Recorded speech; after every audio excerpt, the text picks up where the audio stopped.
Hi, this is Lara at Elliott Wave Gold with another trading room update for you on Monday the 13th of March. I'm recording this video now 5:10 a.m. 2:25 a.m. Eastern Standard Time. I'm going to look at copper, oil, natural gas, US dollar index, US euro pound and dollar yen again today. Let's have a look at copper. I think this is the best opportunity at this stage that I can see. We've got this long-term bearish divergence between this blow-off top here and this high here for copper, between that and RSI's corresponding highs. So there was a lot of weakness in this upward movement, and now copper's started to trend down. I had another chart which showed a couple of trend lines. It breached that lower edge of that trend line here, came up to retest resistance, and now it's moving down and away. We've got a bit of a long lower wick on this candlestick, and it's got a smaller body, so we've got a tiring downward movement here, and now a little bit of a bounce with an upper wick here that's quite long, so that's a little bit bearish. We have a little bit of support for volume for these few downward days, but it's not as strong as this prior volume back here. But as price is falling here, we do have increasing volume, so each day the bears are a little bit more active, helping to push price lower. This is quite bearish as well. On balance, volume gave a bearish signal here, and it's come up to test resistance at this yellow line, which previously offered support. That can not always, but quite often, be a fairly reliable little signal. If it turns down here, then the strength of that line would be reinforced. It's been tested about 6 times before, and now it's been breached. It's reasonably long held, and it's not too steep, so this line has reasonable technical significance. So in the first instance, this does look like a typical curve back up and retest, so I would expect price and on balance volume to quite likely move down and away. RSI is not extreme, so there's still further room for price to fall. ADX is now just indicating an upward trend.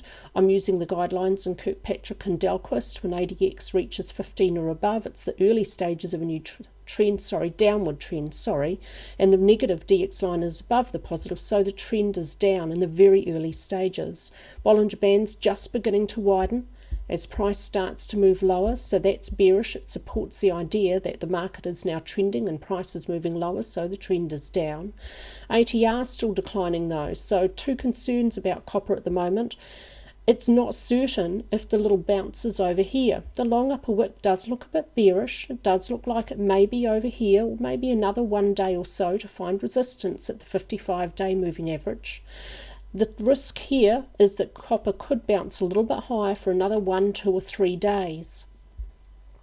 And I am concerned that ATR is declining while price is moving lower. When markets trend, ATR should show a reasonably steady increase to show a healthy, strong trend. Let's have a look at the Elliott wave count very briefly for copper. I see a trend change here, those two trend lines I used before. Copper was squeezed, it broke out down here, came up for a retest of resistance with an overshoot back into the line, and now it's moving down and away. I've got a small narrow channel here. It may contain downward movement for copper. I've drawn it not using Elliott's technique. This is a best fit channel. The fourth wave may not be contained within the channel. It can't move into first wave price territory above 2.681. It looks like we've got a little bounce for copper here, and it looks fairly likely for price to now start to move down and away again for the next little wave down. I would be expecting my target for primary wave W to move beyond the end of X below 1.937 for this one. Having a quick look at crude oil, we had this very, very long consolidation. On balance volume gave a really bearish signal, so we were prepared for this downward breakout. It does look now like oil is starting to move down and away, and this downward movement has some really good support from volume, so that looks quite bearish. Prices closed below the 200-day moving average. That also looks somewhat bearish. ADX tells us we've got a downward trend. That's bearish. ATR is increasing with downward movement, also bearish. On balance volume is very bearish. RSI now just entering oversold, but there's no divergence to indicate weakness, and when oil has a strong trend, it can remain extreme for reasonable periods of time. Stochastics also now just entering oversold. Markets don't move in straight lines when they trend. They have corrections along the way. If oil does enter a correction, that should provide an opportunity to join the trend. Resistance now should be about 50.25, next support about 43, although we could draw in some extra support lines along the way. These ones here that I've drawn are a little bit stronger. I've looked back over a couple of years to see bigger, longer lasting areas of support and resistance to draw these lines. Let's have a quick look at the hourly chart. I would be using this if I'm trying to enter short for oil. If this trend line is breached at the hourly chart level, then for the short term something else may be happening. Oil may be entering a little multi-day bounce, and the Elliott wave count at the daily chart level sees an expanded flat unfolding. Elliott wave gold members will have access to the bigger picture. To put this into a bigger context, Elliott wave is fractal, so you have to fit this one into the monthly chart. It's a big fourth wave correction, and we're within a B wave. So the B wave is a B wave of a flat correction, so there's a minimum downward movement expected. Now it won't move in a straight line. We won't just see a bunch of red candlesticks. We'll see some green candlesticks and some doji along the way down, but overall I'm expecting downward movement for oil, and the classic analysis picture is looking pretty bearish. Let's have a look at natural gas. A couple of concerns for this one, for short positions. This McGee trend line drawn from the start of this little bear wave to the first swing high within it has now been confidently breached by at least one full daily candlestick. So that's a little bit bullish. That trend line I would have expected it to hold. So while that's bullish, there are quite a few things in this chart that are actually quite bearish. So that trend line is just one piece of evidence to weigh up amongst others. We've got a stalled candlestick pattern here, and it's coming on declining volume. This last candlestick here has a relatively long upper wick and quite a small real body, so this is a reversal pattern. We've also got some bearish divergence between this high and this high with price, and this high and this high with on-balance volume. I only like to note divergence with on-balance volume if it's quite strong, and in this case it is quite strong and reasonably long held. That tells us that this upward movement for price from natural gas has some weakness. There's weakness in price. Previously we had a bullish signal here from on-balance volume, a test of support at this line here, moving up and away, so we were bullish back here, but now with this divergence and the stalled candlestick pattern, that's looking a bit suspect, that upward movement. RSI is pretty close to neutral, plenty of room for price to rise or fall. ADX declining, it's telling us there's no clear trend at this stage. It is a lagging indicator. Stochastics only just entering overbought, but there's no divergence to indicate weakness, and stochastics can remain over extreme for reasonable periods of time during a trending market. Bollinger Bands are bearish while price is moving up. For this movement, Bollinger Bands are contracting. Normally Bollinger Bands widen when the market trends and contract when the market is in a counter trend or consolidation movement. So this looks like a counter trend movement while Bollinger Bands contract. Price has now just touched the upper edge of Bollinger Bands that may assist to provide some resistance along with the Fibonacci 55-day moving average. So let's see how natural gas behaves in the next couple of days. The Elliott wave count is interesting. If this is correct, we have 1, a combination for 2, an impulse for 3, and now a zigzag for 4. The combination was relatively shallow, the zigzag is relatively deep, so there's perfect alternation and good proportion here between this second wave and this fourth wave. This is what's interesting about it at this stage. 4 can't move into 1 price territory. The invalidation point is quite close by, 3.174, and the target is for cycle C to reach 0.618, the length of A, at 0.89, but again I'm quite concerned that that McGee trend line has been breached.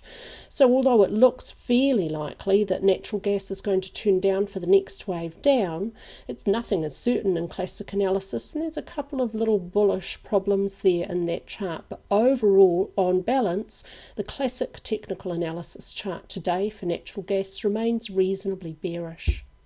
Let's have a look at some currencies. First, the US dollar index, which looks like it remains range bound from this classic analysis point of view. While it's been trending overall up with some corrections along the way. ADX has just started to move above 15 and just starting to tell us there may be a trend, but today it's flat to turning down. So at the moment for this day, it's not telling us the market is trending, it's telling us it's consolidating.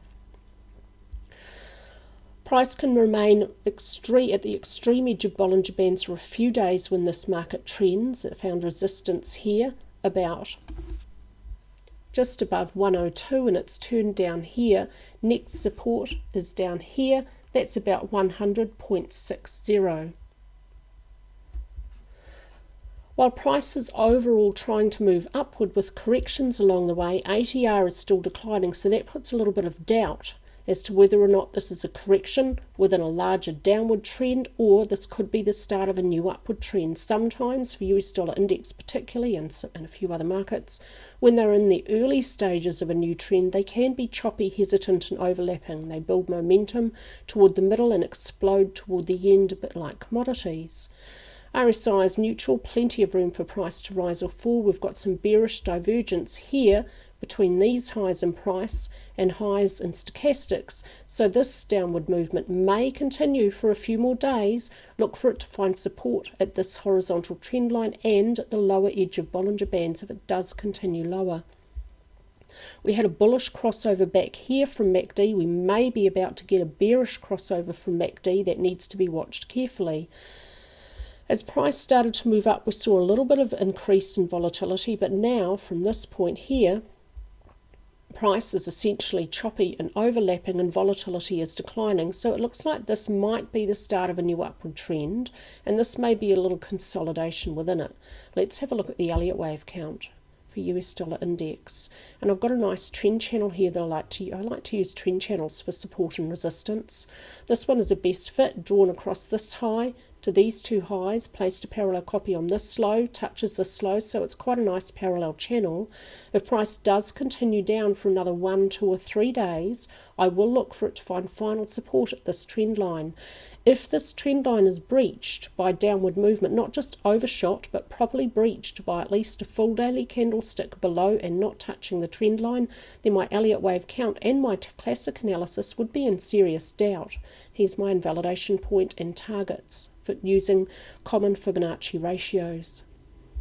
So for this Elliott wave count, primary wave 5 is incomplete. It's unfolding as an impulse, subdividing 1, 2, 1, 2, 1, 2. Now we have 3, 4. We need 3, 4, 3, 4, 5. So another couple of big corrections along the way. So this is my first target in the first instance.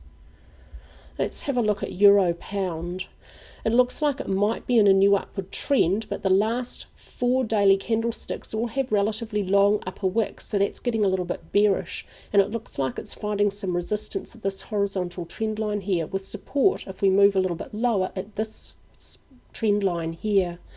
RSI is not overbought, so there's room still for price to rise. ADX is increasing, the positive DX line's above the negative, so it's telling us there is a trend and the trend is upward. It's still in its early stages.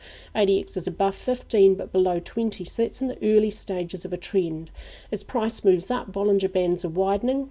Stochastics is overbought and there is day-to-day divergence, so in the very short term for Euro Pound, I will be expecting some sideways consolidation. It may continue to find resistance about here and support about here. If it unfolds as I expect, it may trace out a flag pattern, so I'm expecting some sideways movement for a few days. I'm just going to be watching this one quite carefully over the next few days. This is the Elliott wave count for it, and here's some volume analysis. This is quite a strong bullish signal from on balance volume. We've got a little bit of support here for upward movement from volume. And here's my invalidation point and my target. The target is for intermediate Y to reach equality in length with intermediate W. So the bigger picture I'm seeing is a cycle degree second wave subdividing 5, 3, 5. So B can't move beyond the start of A. I should have an invalidation point up here as well. So I'm expecting overall this upward movement is going to be traced out in a 3-wave movement. So it'll be A, B against the trend and then C up. Remember, when markets trend, they don't move in straight lines. You've got to look out for corrections along the way and consolidations along the way. So a big three-wave movement in the B wave would be a counter-trend movement. They are to be avoided. They do not present good trading opportunities. So I'll be expecting, when the A wave is complete, a B wave along the way. Dollar yen, this one has proven really tricky to try and find an entry point. I used this trend line here. It was breached. It came down to test. I was expecting that was it, but it came down for a second test. It hasn't managed to make a new low below this point back here, and correctly for long positions entered back here, that really should have been where the stop was set, unless you were being greedy and trying to set your stop a little bit closer to make a larger position, and that means making a decision based on greed. And so far this one's moving up and away, but essentially it remains consolidated with resistance about 115.5 and support back down here at this low. ADX is still declining up to this point, telling us the market's not trending. In the last couple of days it's just started to move up and it's just reached above 15, so the very early stage possibly of a new upward trend is indicated. But ATR is still declining. That can be the case for the early stage of an upward trend. Stochastics is just entering overbought, but RSI's got plenty of room to move higher. Stochastics can remain extreme for actually really long periods of time when this market trends. So only when it's remained extreme for a while and then exhibited multiple divergence would I expect to have a high in place. But we've got some resistance here, about 115.5. Really that does need to be overcome before we can have some reasonable confidence. There's a few ways you can approach trading this market, and I've given some advice to members in the members only section, Elliott Wave Gold, for you. Here's some volume analysis of dollar yen. I'm going to watch this one really carefully. If on balance volume can break above resistance at this purple line, that would be a fairly good bullish signal. The line is almost horizontal, it's fairly long held, but it's only been tested about 3 times before, possibly 4 if you count this test. If we can have a good break above that, that would be a good bullish signal. We've got a little bit of support from volume rising as prices rising in this little piece of movement. But we've got a long upper wick on this candlestick here that's a little bit bearish. Dollar yen may yet continue to swing from resistance to support and back again while it consolidates before it breaks out and the next upward movement really gets underway. It has been rather slow to get moving at this stage. This is the Elliott wave count.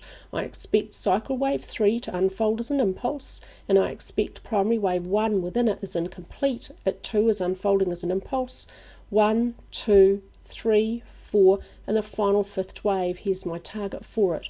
For intermediate 5 to reach 2.618, the length of intermediate 1.